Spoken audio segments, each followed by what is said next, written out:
Like many kids in Northwest Ohio who grew up in the 1970s, Toledo's Myron Bell was drawn to the Pittsburgh Steelers with the future NFL safety emulating Franco Harris. When the African American Legacy Project honored Bell earlier this summer, he told Mark Coons going to Michigan State was just one more step in fulfilling his black and gold destiny. Michigan State, what was it about East Lansing that drew you to become a Spartan? George Perlis, just a hard-nosed coach. He'll tell you, yeah, I have favorites. Those that are tough and hard and do the right things, those are my favorites. And I was glad that I fit those categories. And come to find out, he was the Pittsburgh Steelers Steel Curtain defensive line coach. So once getting there, I felt so familiar with the style, and it didn't hurt me that we were a physical, tough team, because that's what I was kind of made of, and it carried on to my pro career as well. You mentioned the Steelers. You grew up a Steelers fan, and then Pittsburgh did draft you, but it's a little bit of a bittersweet moment because you thought maybe you should have gone a little bit higher. Yeah, it's funny that you heard that story. Came home from Michigan State and was at my mom's house, and my agent, and they tell you what they think, and between second and fourth, but I'm seeing guys go before me that I know that wasn't better than me, but at least that's how I felt. And so after the fifth round started, I was just done. I'm covering my head crying, like tears, And the first call I get was from Dick LeBeau was on the phone, right? And Myron, hey Sparty, I like you, everything about you, can't wait to get you here. I'm trying to clean it up, so it don't sound like I've been crying. And I didn't tell my mom anything till I seen my name. Back in this day, it's only a ticker, like there's no social media and cell phones, anything like that. So I had to wait, and after the call, to see my name go across the ticker, and I ran upstairs to my mom, like, what happened? What's the matter? Told I got drafted by the Steelers, and she just started cursing me out, like, I've been buying all this Pittsburgh stuff since you've been 8 years old, and you're crying about it, just prove them wrong. And that's how it's been for the 8 years that I played, just prove them wrong. The Steelers are still family owned, and they've got a reputation in the NFL as being a great family-like atmosphere. Was that your experience playing for Pittsburgh? It is.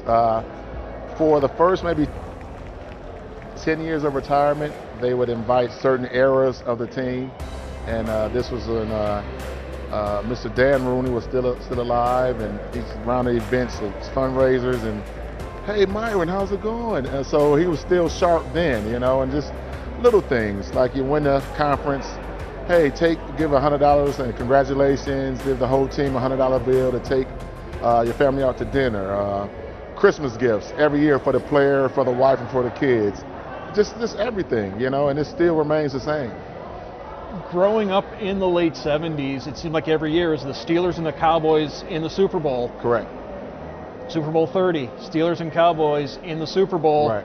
You're playing for the team you grew up rooting for, but Larry Brown kind of wrecked some of those dreams. Yeah, so that was one of my best preparation games, because I took myself back as a kid, as this is what I grew up watching.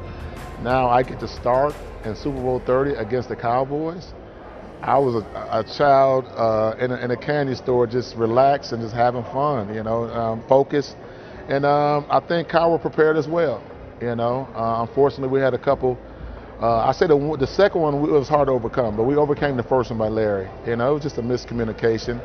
I know I didn't want to kill Neil O'Donnell, because he's the one that's got us there, But it was one of those memories that I won't forget. I call it a second place ring, and it's safe. And I'm learning in my latter years to start appreciating that, because now being a retired player, places that I go, if it's 500 people there or 5,000 people there, I might be the only one that had that opportunity.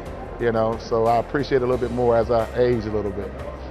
What got you from Pittsburgh then to Charlotte with what you're doing now? Well, funny story. So in my career in Pittsburgh, I played in 4 AFC championships. Yep. All right. Rookie year, we were the number 1 seed. So back then, the 1 and 2 had a bye week. So we had a bye week, and a couple of my teammates were going to Charlotte for New Year's Muggsy Bogues and Robert Paris and the Chief was having this whole New York thing, and I went down there, leaving Pittsburgh with 10 inches of snow, and get there and it's 55, 60, sunny, and it was just a nice vibe. And I was like, you know what? Once I decide to settle down in life, I think this is where I want to come and raise a family. And been there now for 24 years.